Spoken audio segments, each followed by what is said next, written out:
It's my huge pleasure today to welcome back Vlad Vexler to the channel, social philosopher and a unique voice on YouTube. Our previous conversations have always proved to be extremely popular and, of course, challenging with the topics and the ideas that have come up, and a lot has happened since we last spoke. I strongly advise you to check out Vlad's channel on YouTube, especially as he has uploaded another long-form video after something of a long break, and it is essential viewing. So strap in. This is going to be thought-provoking, and I'm delighted, absolutely delighted to welcome you back, Vlad. Lovely to be back. Well, a lot of what we've discussed, I think in the very first year of the war, we discussed democratic capacity, the lack of capacity to act according to, I would say, clear strategic purpose. And unfortunately, this seems to actually be borne out. At least it seems to me. Yesterday, we had one of the largest ballistic strikes on Kyiv. In fact, there have been three strikes within the space of a week. Two of those strikes, I had the dare I say it, dubious privilege to actually observe myself. Last night was horrifying, and for me, it highlights the lack of ability for Western allies to actually do the right thing, to align their resources with strategic purpose. Could you give your view and sort of unpack what we're seeing here? Well, I didn't know what we were going to talk about, but you've gone straight to one of the questions that's really challenging for all of us. I think that it's important for Western citizens to keep two things in mind. One is that there are some historical tendencies that are running away from us and they're challenging. Just look at the last couple of Trump press conferences, and you can see that's the most powerful man in the world. And what you see is dysfunction, practically erosion of state capacity, and at the level of perceived legitimacy, just a kind of a disinhibition of politics. That means that future leaders who come after Trump aren't going to be trusted, believed, they're not going to have adequate testimonial credibility. So that's one thing to keep in mind. There's a negative trend, and it's not true that all trends are controllable, that all trends are reversible. Up to a point, we're stuck where we're stuck with history very often. So that's the first thing to keep in mind, that there's such a thing as a reversible decline, and that we might be in a period where some of that is happening to us. It doesn't follow from that there is nothing we can do.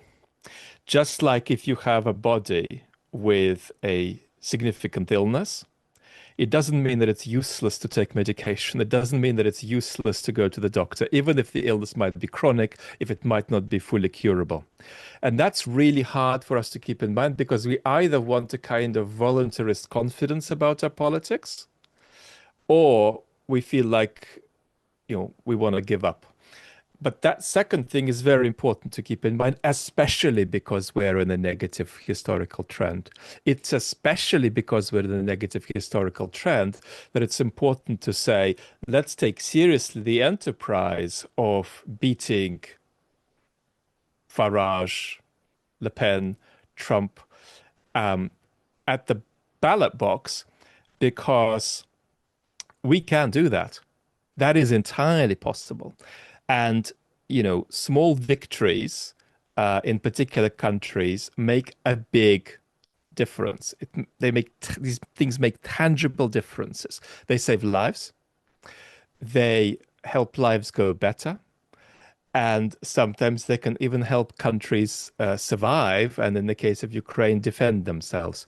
But what there isn't here is some kind of easy solution that's like a button which we can press, and sort of willpower and state capacity is recovered, and then Western powers begin to act in concord and robustly travel toward palpable progress in their domestic and in their foreign policy. So we've got to understand that there's a lot that we can do, but that capacity to make a difference, I think, comes with the realization that there's a negative historical trend that we're dealing with. What doesn't help action is the thought that, well, everybody is irrational and everyone is corrupt and politics is, gone off to the fairies and we might as well give up. No, it's especially when you're in a difficult moment that you've got to really make sure that you do, you know, everything that's in your power.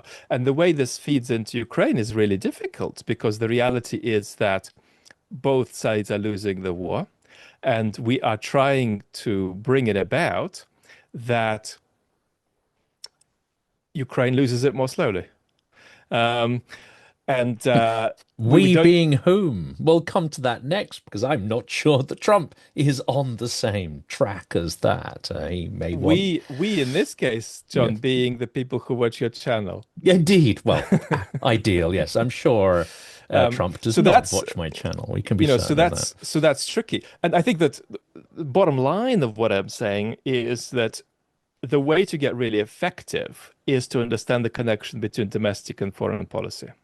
To understand that when you have better political discourse in your domestic political arena, when you make really sound arguments against the election of people who are going to break your democratic game, then you preserve some capacity to act on the foreign stage. But what that preservation means isn't to do with a rejuvenation of the international system we've tried to build since the Second World War. What it probably means in practice is that we keep as much of that system afloat for as long as possible while trying to come up with something new. That's to say, it's not okay to agree with certain folks on some of the left that NATO is useless. NATO is the best boat we've got to keep ourselves out of the choppy and freezing ocean. But NATO is not going to be what protects us 30, 40 years from now. We're going to need new alliances. We're going to need new international networks of cooperation if we're going to protect our countries from foreign and domestic threats. I'm not going to. The question after this one is going to be the one about actually whether Trump is pivoting back to the opposite of what we said and what our audience believes. But let's tackle that in a second because I think there's something far more direct. And having attended the protests in Kyiv last week and the ones in Lviv the week before, it seems to me that we are simple creatures, and actually democracy is not that complicated. When we have evidence that our agency has an impact, that has a tremendously empowering sort of energy to it. And whereas Ukrainians may have a deep level of distrust for their state, or in the idea their state can actually change very much, they do seem to have a kind of optimism in the ability of their voices to matter. It's why they go out and march in wartime. It's why they're perhaps fighting to preserve their country as imperfect as it is. Are we creatures that really require that tangible evidence, which Ukrainians have and have had since Maidan and the previous revolutions? Is that where we've perhaps lost a little bit of touch there, in that we can't feel this cause and effect between our actual agency changing things around us in the West? I think some of this is actually not to do with politics and not to do with particular cultural circumstances, but to do with certain universal features of human psychology. For human action to occur collectively, humans do need to have the perception of a viable alternative. And that can be really befuddling when you look at situations where things are getting worse and worse and worse and worse and people are not doing anything. But unless people really believe that there is an actionable alternative, they're not going to take any risk to change the situation. And so one of the differences between civic activism right now in Russia and Ukraine is that in Ukraine there is absolutely the perception that you can make a difference. Because if you see your government drifting more toward the preservation of its power, away from the sustenance of Ukraine's future, you can say, well, I'm sorry, but we're here and we don't like what's happening. And that's going to have some kind of effect because it's going to directly influence the capacity of the people in power to preserve their power. No such thing is true in Russia, or less controversially, nobody really thinks that that is true in Russia.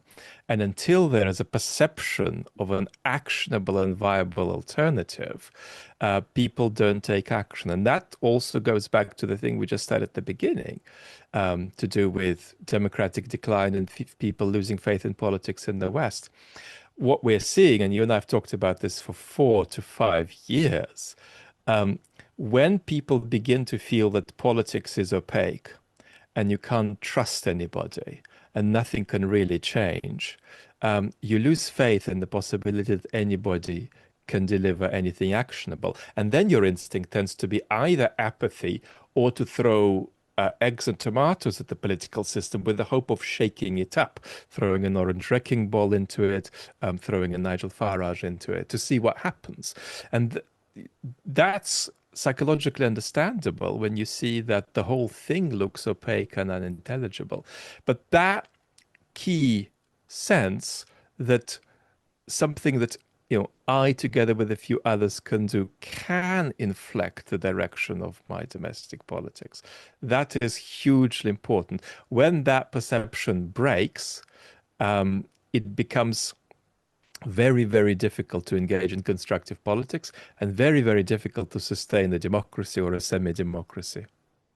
And this is something that perhaps you and I have in common that gives some energy to this conversation, or by all means say that that's not the case at all. But it's that we both have a perception that actually, authoritarian slide is exactly that. It's a sliding scale, which means that we have the ability to imagine not just the state that we're in, which is not necessarily healthy, but we have the ability to imagine the darkest place could go. We can imagine the end of that sliding scale, which partly would be Soviet Russia, would be the extreme punitive Soviet mindset, which would be Stalinism, would be, we have this dark historical imagination that we understand no matter where we are now, it can still get an awful lot worse. Whereas it seems that some of this political apathy comes from, well, a highly effective technique which is used by propagandists, which is relativism, that actually there's no good and there's bad and it's all bad and you can't do anything about it. I think we have a kind of anchor to say actually that it can get a lot worse. Therefore, we need to exercise some form of politics to ensure at least we don't slide further.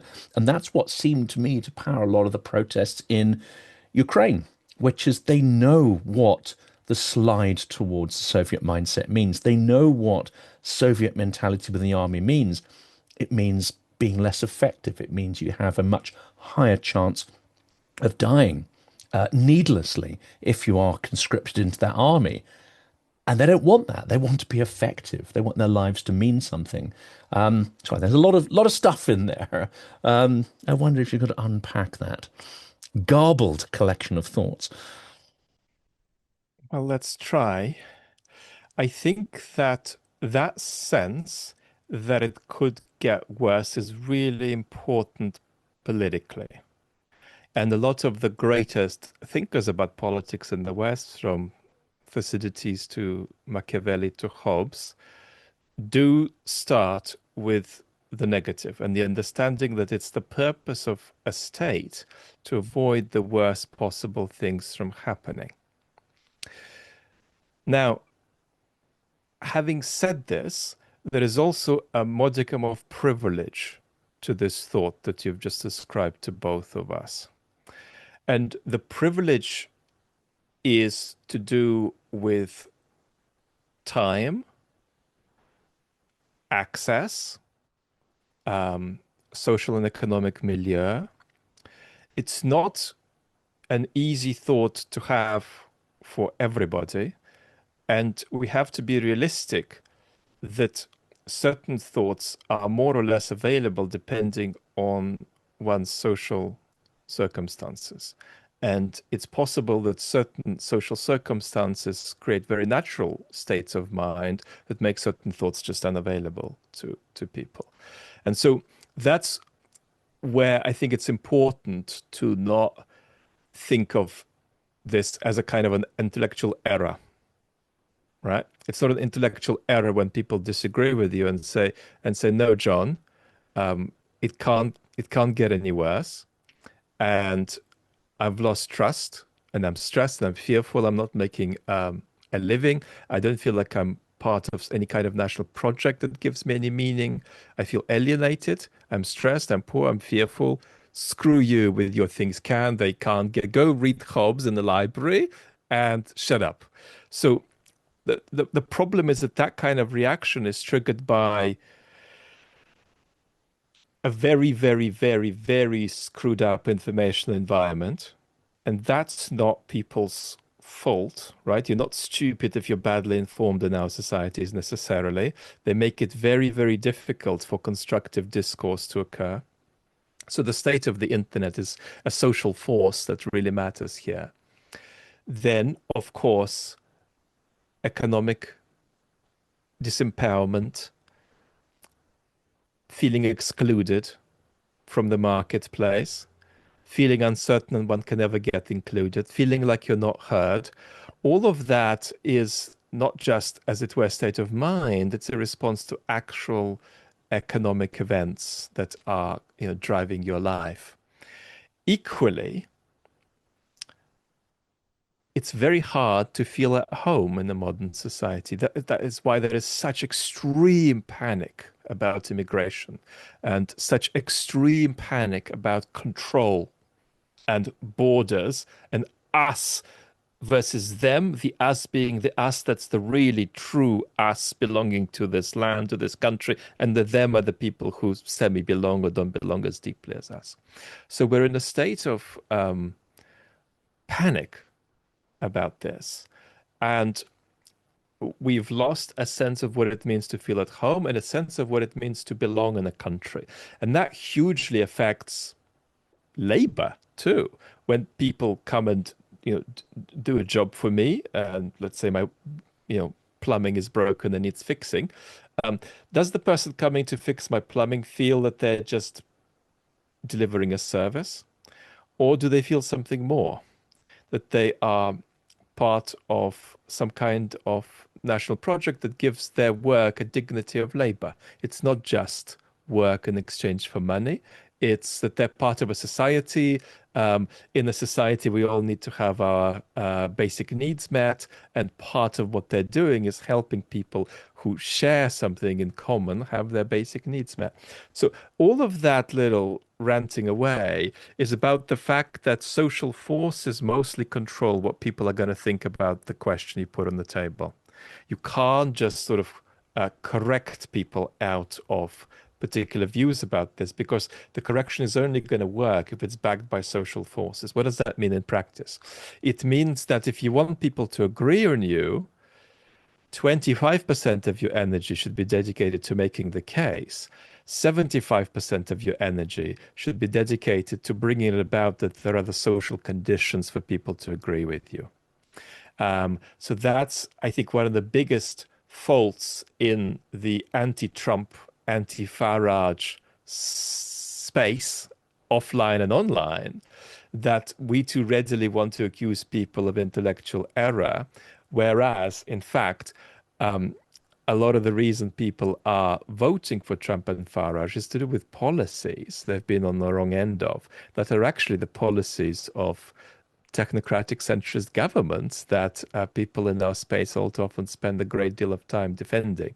So there is no point advocating for viewpoints and positions that are in significant tension with the social reality of society. You have to begin bridging the two. And until we do that, we're just not going to have people having all kinds of constructive views about their democracies. That's the challenge, isn't it? In the Ukraine, you have a threshold of people, quite a high threshold of people who have exercised their agency, who've risked everything, their jobs, their homes, their lifestyles, their material well-being. Everything was on the line in order to, have a stake in political change. And you have a lot of people who are aware of what that Sovietization would look like. and Dereset. So that combined with the sort of corruption that would come with Yanukovych, which means you'll be frozen out of the economy unless you play a game of corruption and nepotism. You may not even have the luck to have any participation. Your business may be taken away from you. There are many hundreds of thousands of people who experienced it and know they don't want to go back to that. But I think in some of your interviews and ideas, you say something incredibly challenging here, which is that Russia represents the extreme end of that, the so-called, I'm going to label here this sort of Soviet mindset, which is a sort of anti-competition mindset. But actually, we're suffering from a mild dose. And actually, if we don't, let's say, work on the health of our institutions, we could see ourselves moving closer towards an environment which is less healthy, less innovative, less democratic, and in some ways almost infected by the Russian way. So I don't believe in infection or contagion because I believe this is caused by global forces. So Russia is a bit unique, but it's mostly really, really, really, really extreme.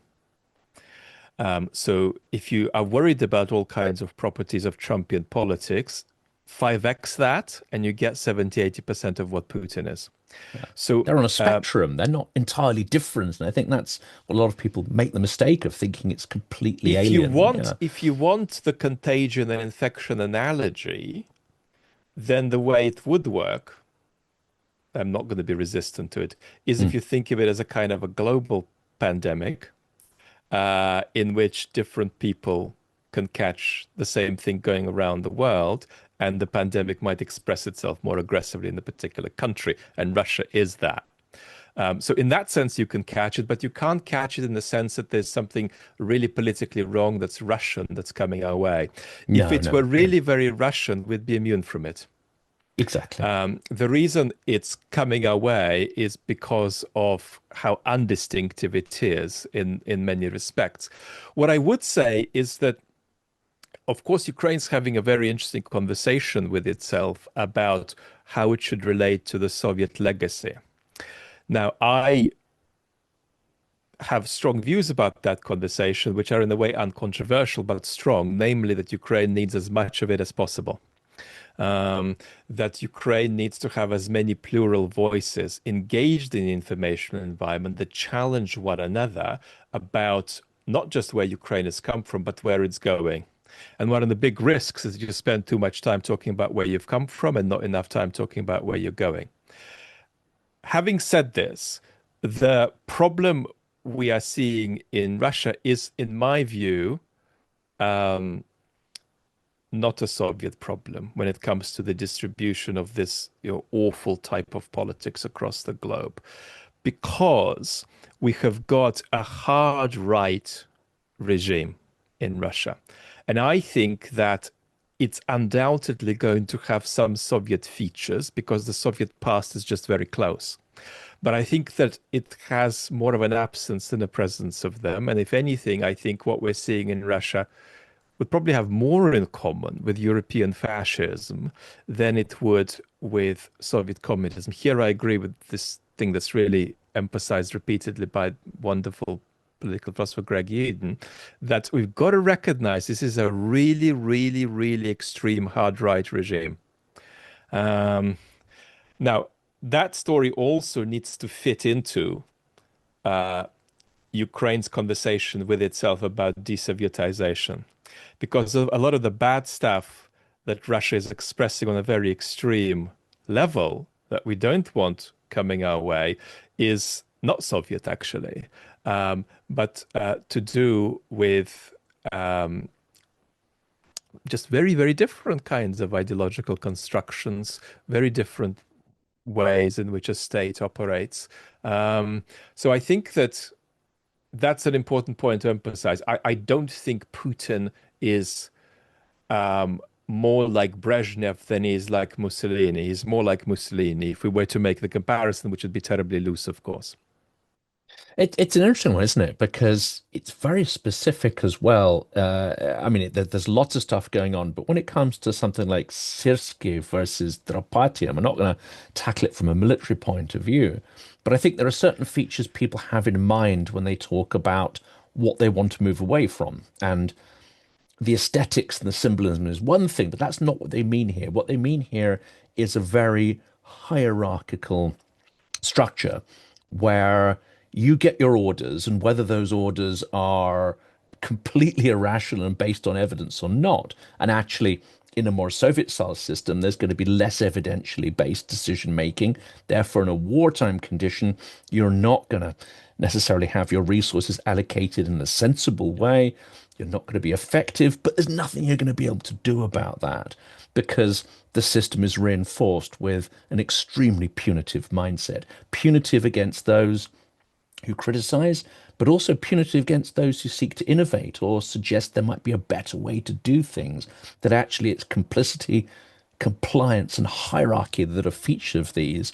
On the outlying sense, you also have extreme nepotism and corruption, but at its core, it's a kind of let's say, authoritarian structure that crushes not just dissent but innovation. So there is that Soviet legacy in some institutions, and it's clearly there in the military.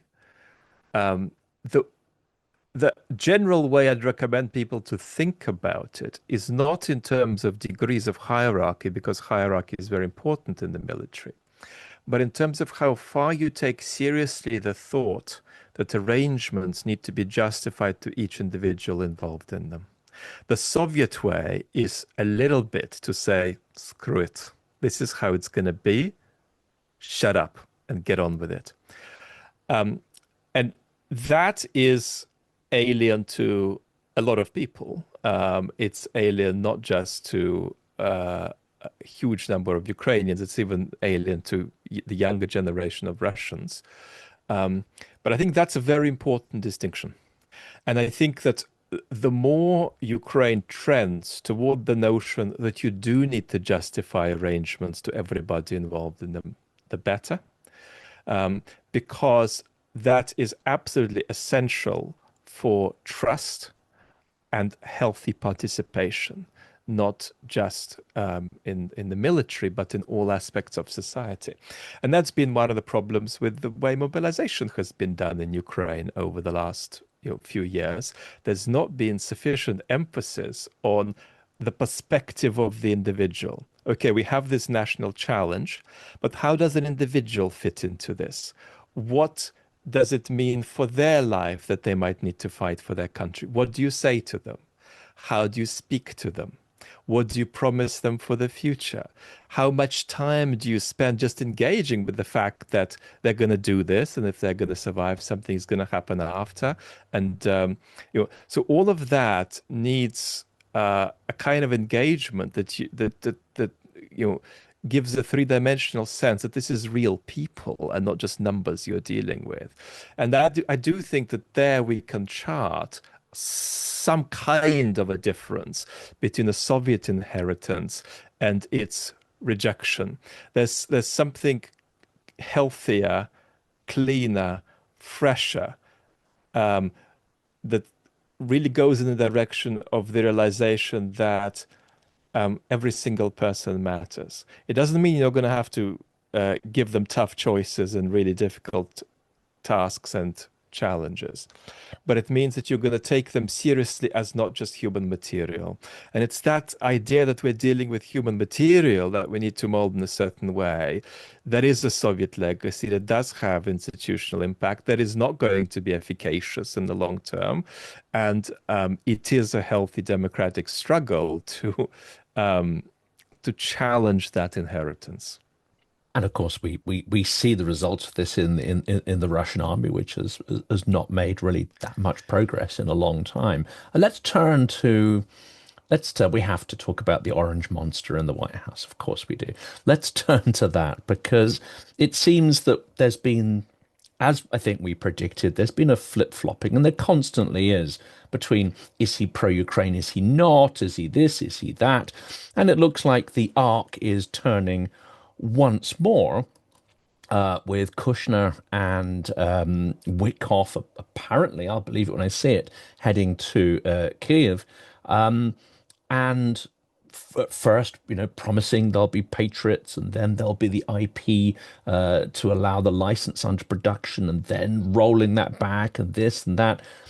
It actually, if we just ignore the words, the word salad, and we look at the underlying actions, it seems almost universally to have been either indifferent or in favor of Russia. And if we're going to be incredibly cynical, it could be that the denial of interceptors to Ukraine in this critical period in the run up to winter may be another cycle of hoping, perhaps, that Ukraine will cede territory, will capitulate to Russia and end it that way. And Trump can, gain the plaudits and whatever momentarily for achieving that. What's your interpretation here of all of this kind of stuff and the flip-flopping and the constant need for both media and sometimes activists as well to try to look at Trump and think he's had some, radical sort of come to Jesus moment? Well, first of all, just on a human level, the Ukraine's shortage of surface-to-air weapon capacity is very, very tragic and has real costs. In an ideal world, Ukraine wouldn't have that challenge, and that takes us back to the first point we started with. A West not in democratic decline would have a much better shot of ensuring that Ukraine had better capacity in that regard, because that affects lives and livelihoods and is absolutely awful, absolutely awful. And you've touched Ukraine yourself recently on several occasions, and you get that. What's the big political picture here? I still think that Trump despises Zelenskyy. He's frustrated that he has to be more friendly with Zelenskyy. I think he sees Zelenskyy as uncouth, unclean, not leader of a real country. And he has a kind of unhygienic response to Zelenskyy that is somehow to do with other fixations that matter to Trump, like eating from the same spoon and the same plate in the same place. So something feels wrong for Trump about Zelenskyy, and he's not happy with Zelenskyy being who he is. He's not happy with Zelenskyy's height also, even though Putin is not much taller, and Trump has no problems with Putin's height. So that's sentiment, but Trump is also pragmatic. I think that what has become unavailable to Trump is the thought that he had right at the beginning of his presidency, that pulling the plug on Ukraine could end the war. Trump doesn't see that mechanism available to him anymore. He'd still like to skirt toward that mechanism where possible, but he doesn't see that happening. So what he is reckoning with isn't that he likes Zelenskyy more, but that Ukraine has a bit more agency.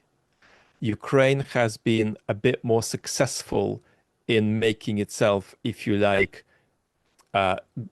geopolitically indispensable. Ukraine has demonstrated technological innovation that clearly can matter to countries around the world as they modernize their militaries.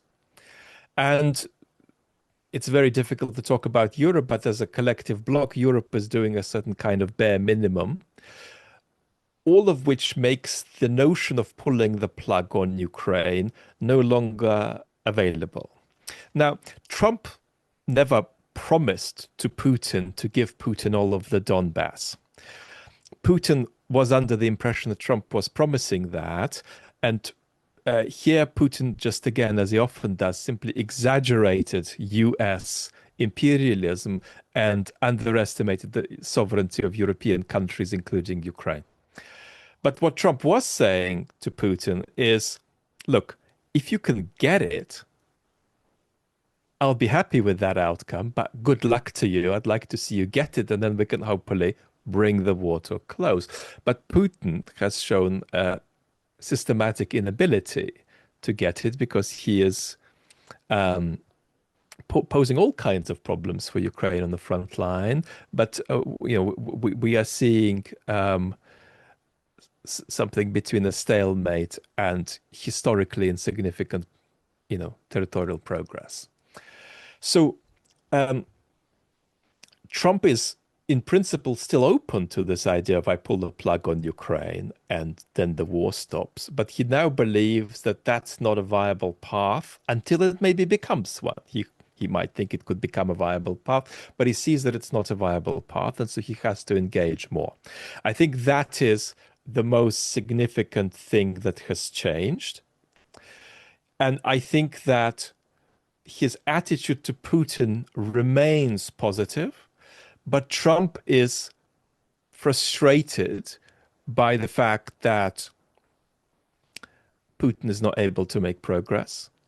Trump is aware that Ukraine is spreading the war more deeply into Russian territory in all kinds of ways that have systemic impacts on Russia. And Trump can see that some things are clearly not going well in Russia. And Trump also feels, but I think regrets, this is all interpretation, of course, the increased distance that has come between him and Putin. And that's to a good extent driven by Putin, actually, because Putin feels betrayed by Trump. Putin really feels that Trump promised to deliver something and then simply didn't. And for Putin, that's just another illustration of these sort of hapless Western democracies that can't get their act together. And even when you get a good authoritarian chap in power, he's a bit, encumbered and can't act. Flaky, So yes. I would say that Trump's increased engagement with Ukraine is simply a proportionate response to the unavailability of the option he originally preferred, and a response to just the stark reality of Ukraine bumping up its geopolitical indispensability and becoming an actor it is harder to simply disregard. And there's something that almost never gets mentioned in this context, which if we had, let's say, Biden still in charge, and in more particularly Jake Sullivan, and Wildberries and the whole marketplace ecosystem was being wiped out, the whole refinery capacity of Russia was being degraded, one can imagine there being sort of paroxysms of worry and angst in the White House. Trump seems largely indifferent to all of this. I mean, he's woke, he mixed the odd little wry remark about it, but he really doesn't seem to care or have a sense of, let's say, existential danger or brinksmanship or any of the stuff that forms part of, say, Biden's worldview and those who would have been he would have surrounded himself with. Cold War kind of mindset in some ways. I think that there is some truth to that, but I think people have been moving. I think that European politicians and Democrats have been moving on nuclear risk, roughly. And what they have come to believe is that Russia's discourse about red lines is a very special kind of post-truth maneuver in the informational environment that isn't linked to what their actual red lines are. Moreover, they don't even necessarily have a clear conception of what their own red lines are. So one needs to tread carefully here, but at the same time, I think that there's a tendency here that would have carried a Biden-type politician too, which says, okay, we can relax about certain kinds of boundaries being crossed at the level of nuclear risk. There might have been all kinds of other arguments involved here too, but at the level of nuclear risk, I think that there's a degree of relaxation in Western capitals relative to before. I'm not talking about people being relaxed, but before we really had a situation where people felt we could be a month away from a global nuclear exchange. That's not as true. I think that people now associate nuclear risk, more with existential danger for the Putin regime. So I think that there is a trend there whereby Russia's nuclear blackmail still works, but it's lost some of its efficacy for people in European centers of power when it comes to certain bits of Ukraine's conduct in the war on Russian territory. And we should stay on Wildberries. On that point as well, it seems to me that the appearance of that sort of Frankenstein creature Karaganov is less frequent these days. Maybe in relation to that, it's less effective. But let's go to Wildberries because we have quite a bit of Western analysis, and indeed, well, unfortunately, we had Samuel Charap popping up with his rather curious defeatist kind of take on it just recently. But generally, there seems to be this presumption once again that Russians are going to behave a little bit like democratic Europeans, that when their nice stuff gets burnt and their privilege goes up in ashes, that somehow that will trigger a revolt, that will trigger something against the regime. I'm not sure that's really part of Ukraine's calculation in doing these strikes. I think the leadership in Ukraine is probably far closer to understanding the mechanisms within Russian society, and they're not presuming that what they're doing is going to trigger necessarily any kind of regime change. So, what do you think is behind Ukraine's campaign, and actually can the denial of the luxury and the privilege and the convenience of the elites in Moscow and St. Petersburg, can it bring about some kind of change or pressure on the regime at least? Or, certainly it seems to be driving a lowering of perceived popularity of the war, but can it affect any political change? And what does the government in Ukraine strategically think they're going to gain from this strategy? Well, I can't analyze the military component. The military component is certainly very minor when it comes to the attacks on Wildberries, because we know that some military gear gets sold through these e-commerce enterprises. That's lower than secondary in the aspiration. Um, the, the aspiration is to damage Russia economically and make the war harder for Russia to prosecute, and possibly generate some conflict within the elites. So that would be a much more realistic aspiration than the aspiration to generate general civic protest. Um, I think that there is this idea that elite conflict, as happened with Prigozhin and Putin, has some kind of potential to get out of control in Russia, and that you can trigger that. That's a part of that aspiration. What is the effect in practice? In my view, the effect in practice is a loading up of a spring that would need other kinds of events to burst. And so what all of the current prosecution of the war on Russian soil by Ukraine does is it makes the time when things go wonky in Russia more explosive, but it doesn't bring that time closer. So what I see it as a kind of building up of potential for things to go more wonky when things go wonky. What I don't see is transformation that's significant being caused by these attacks. I do see these attacks making for greater turbulence down the line when other things cause transformation to occur. So if you like, the practical consequence of this in my analysis is an investment in future instability on Russian territory that will have to be caused by other factors.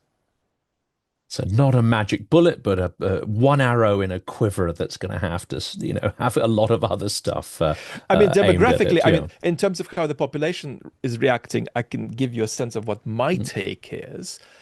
I think that the depoliticized blob on the whole, and these are Russians who outsource politics to the Kremlin and don't want to think about what the Kremlin is doing or why it's doing it. So they neither substantively support or oppose what the Kremlin is doing. They just hope that the Kremlin is not up to too much no good, roughly, and get on with their lives. Among these people, because there is nothing you can do about this, back to where we started, this is only going to consolidate a feeling of desperately needing to stay out of politics. Then, with the pro-war people, a constituency that is small, that substantively believes in the enterprise of the war, there are people who benefit from the war, but not necessarily are ideologically convinced by its purpose. But here, if we talk about people who are convinced by the purpose of the war, they're just going to become more pro-war. But it's a very small demographic. And then the people who are anti-war, again, a very small demographic, are going to become anti-war. So you're going to get a little bit of let's stop the war on any terms and let's nuke Ukraine on the edges. But it's not good. It's not substantively shifting, I think, the way the population feels. And I think for the majority, it will be a kind of presentation of the unbearability of politics and the complete inability to influence this unbearability. And therefore you stay away and you stay put and you dig yourself into a corner and you hope this passes. So that, I think, is how it affects the population. I think there is a rally around the flag effect that is equal to, or probably slightly greater than the effect that says, let's stop the war as a result of these attacks. But both of these are minor. The major effect is basically, I've been running away from this thing, and now it's even more out of control. So I'm going to run away from it even more. And it's not a mechanic in either of those senses that would work in the way that it might work in a country with a long history of sort of democratic expression. These would be far bigger constituencies, potentially, I would have thought, in someone like Britain, for instance. So we try to overlay our frameworks and understandings onto Russia, really at our peril, really. But what you think is also going to be a product of what the arrangements around you are. And the reality is, if you transported 1 million Brits into Russia now, they wouldn't do anything. They'd sit at home and hide. That's the reality. Because there is going to be no clear pathway for them to make any difference unless three things happen. One, there is a crack in the regime. Two, there is some leadership offered that is proposing an alternative. And three, there is some kind of set of social factors that spring some degree of mobilization that can interact with that leadership message that's being offered. That's not just a critique of the regime, but a proposal for an alternative. Unless some of that lines up, and here the key factor is a crack in the regime, is a visible bit of conflict, a visible bit of something breaking in Russia's sort of very Hydra-like political system. When you see that, then you can begin to act. So I think if we transported Western populations to Russia now, you'd see, unfortunately, a much similar result. Yes, As indeed. as much as people would like to romanticize this, I think that's what would happen when the rubber hits the road. And alas, I tend to agree with that. Um, let's let's tackle the fissure because I've got one question on that, and then we'll end on mobilization, which you just mentioned as well there, because that could exacerbate the fissures. Andrei Melnichenko, what is going on here? I mean, there are many, many scenarios that play through my head here. Is this a sign of the fissures in the elite that you mentioned there, or is this actually a project by the Kremlin itself to project into the West the idea that there's some kind of magic bullet solution, that an elite is going to counter Putin, and maybe that's a sort of perverse way of deterring us from taking action, believing in black swan events, etc. Does he perhaps represent a part of the elite that's not exactly happy with the direction of travel, trying to get a message to the Kremlin. I mean, there are many ways to kind of interpret this. The only way I would say is the most ludicrous is the position that The Economist actually had, which is this is some transformative sort of dissident type figure. I mean, that is the most ludicrous and absurd and patently ridiculous, in my view, interpretation that they slapped on it. But what's not to put too many words in your mouth? What was your interpretation? I know you did an episode, I think, on I this haven't on done it this. Oh, you yet, haven't done it and that's yet, right? because I've read the Economist piece on it, but I've only skim read. Sorry, I've read Melnichenko's own piece, Yeah. but I haven't read the long Economist piece, which is something like a 40-minute listen. Um, Oh, it's dire. I'm sorry. I'm going to say it's a what dire, dire piece of work. what I think I can sense from closely reading his previous public utterances is a very extreme neoliberal kind of view, which basically says that it's a complex world in which all kinds of things happen and the powerful decide much of what happens, and that we've got to be quite skeptical about all kinds of claims about various kinds of just causes. But that suddenly changes when it comes to his own welfare. And Yes, as soon as his yes. own business interests are affected, it's a tragedy, it's a calamity, it's a disgrace. Yeah. And in one interview, he compared it to the Holocaust. He compared, Yeah. even though he has not done badly during the period of the war, he compared deleterious impacts on his own financial welfare to the Holocaust. Um, and so that is an extreme example of the kind of neoliberal disposition that turns from neoliberalism to what I call hyper neoliberalism. It turns from a kind of emphasis on the primacy of the market of a magical kind to just the ideological position that might is right, quite frankly. And might is right is what you have to agree with until it comes to my stuff being touched. And then it's not might is right, it's an outrage on the Holocaust. So that's what I got from some of it. The intervention I would certainly not see as any kind of oppositional venture. I will offer a more in-depth analysis, but clearly my position is that no, this is not some kind of a dissident move that offers any significant challenge to the Putin regime. I will have to say more later. Yes. It's because I've got, as you know, very precarious health, and I've got Yeah. married recently. So I'm Yeah. still a little bit behind on some things, and this is one of them. Well, this is such a complex and yet interesting set of potential scenarios. I think it requires a lot of research, and the article doesn't really contain any of those more interesting answers. For instance, who is his Krisha? Who is protecting him that allows him to come out and say these things and do these things, even though they're not really radical or revolutionary? You still need to have Let me just make one a remark about powerful it. That's sponsor, you know. I'll make another remark about it that's structural. There is more public debate in Russia about the direction of the war, and there is clearly more receptivity to public discourse about possibly needing to stop the war because the costs of Mm. it are too much. Yes. Now, I don't see any of, and we also had a leak from Mr. Kiriyenko's office a few weeks ago, which contained this sort of propaganda package for the scenario of ending the war on unfavorable or not particularly favorable terms. My strong read of that is that this is not turbulence, but a permission from the top to engage in discourse, very much in line with Putin's preference for acting like a referee.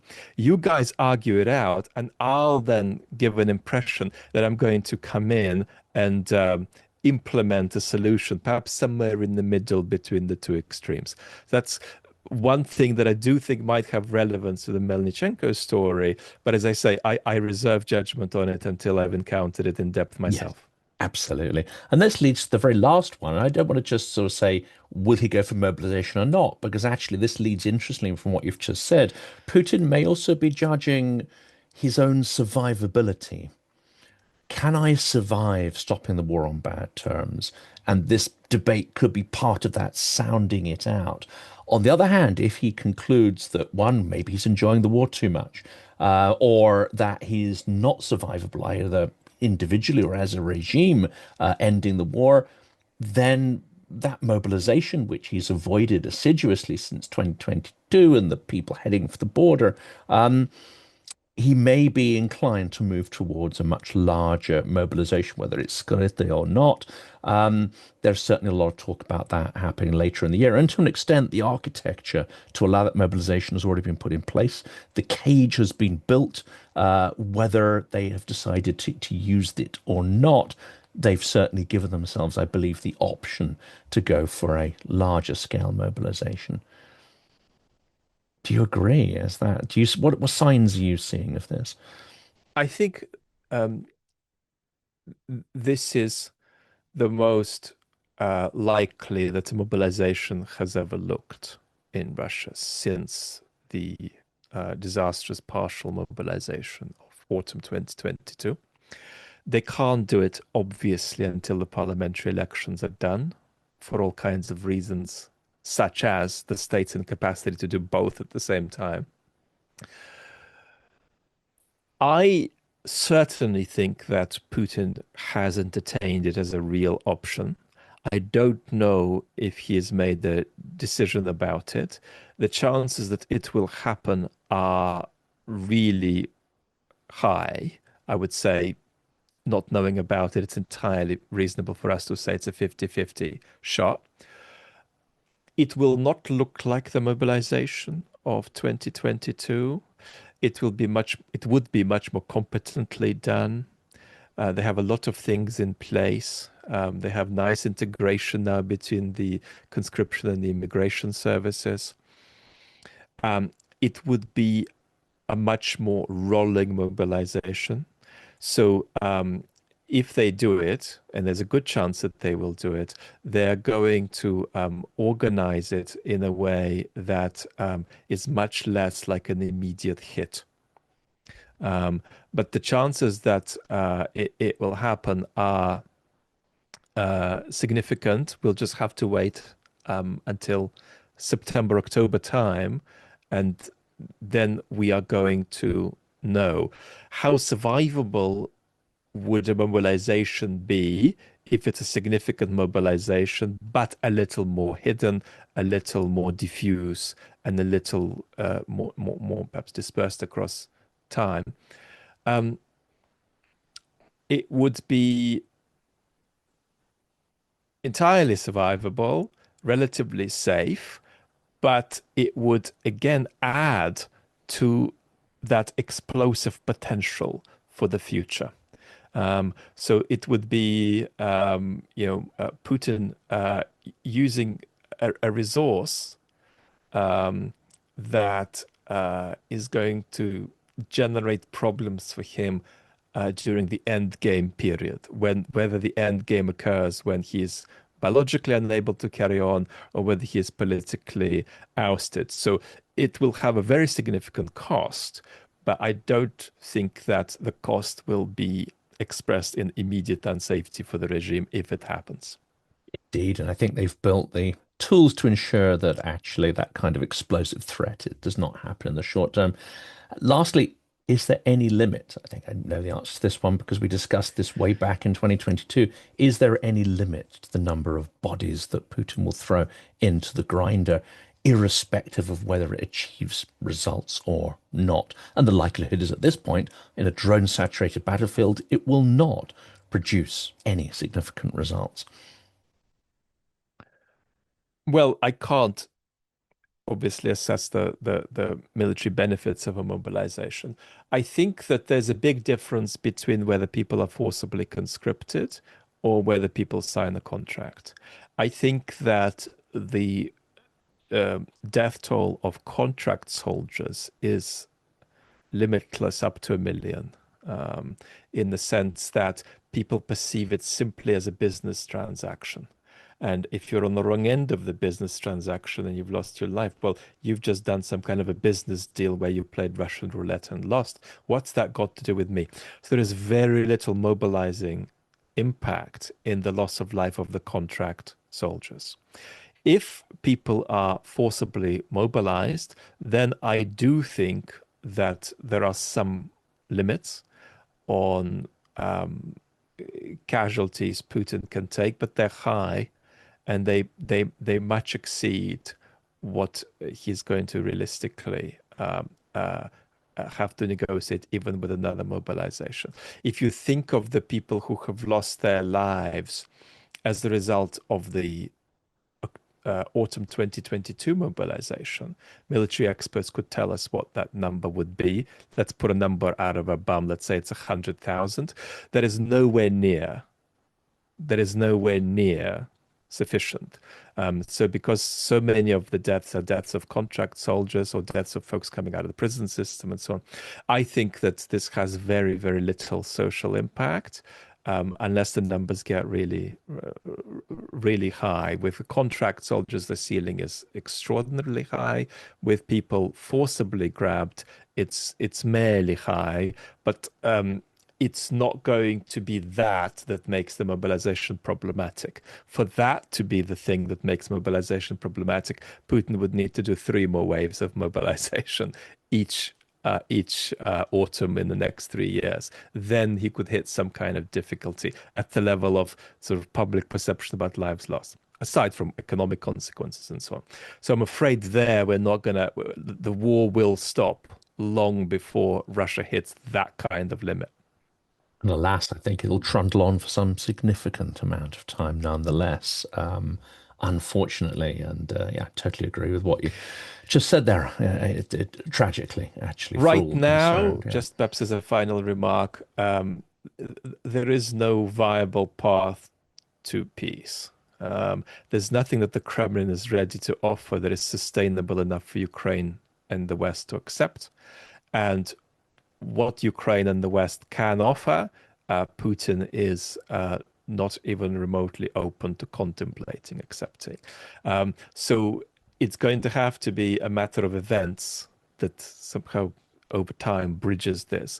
But at the moment, the engagement that we are seeing with the negotiation process is got a largely imitative shape because the differences currently are too fundamental. I don't see a bridge happening unless significant events occur. No, indeed. And Ukraine seems to feel it's incrementally winning, if the concept of winning actually has any meaning here at all. And yet Putin's probably being told by his inner circle that he can win. It just needs a few more bodies and, Well, he'll achieve a victory. imagine you haven't had a normal conversation with another human, maybe except for interactions with children, in a quarter century. You have virtually unlimited power, and you run a political system that is sort of weirdly pliant and informalized and malleable. How potty would you be? And Entirely, yeah. how how out of touch are some of your interpretations of social, political, and military reality are going to be? And above all, how out of touch are your interpretations about your own capacities and skills are going to be? So Putin does think he is winning. He thinks he's in a stressful moment, but he thinks he is winning. A historian would tell him that that's not something he can know. But he thinks that he does. And part of it is to do with just paranoia, grandiosity, blah, blah, blah, blah. All of the deformations of the mind that occur when you have that much power. Part of it is to do with his investment in the idea that there's going to be a political crisis in Ukraine and a political crisis in France, Germany, and the UK. He thinks that if these three countries move and then Ukraine experiences a crisis that's very significant, that makes it temporarily appear ungovernable, that's what he wants. And he thinks that he's probably heading for some kind of crisis at the current rate too, but he just has confidence that his is not going to come first. He may not be entirely mad in that thinking, unfortunately, as well. But Vlad, thank you so much for coming back on. There are a My million other pleasure. things we could explore. I'm going to hold those back for the next conversation. For today, though, thank you so much. Thank you.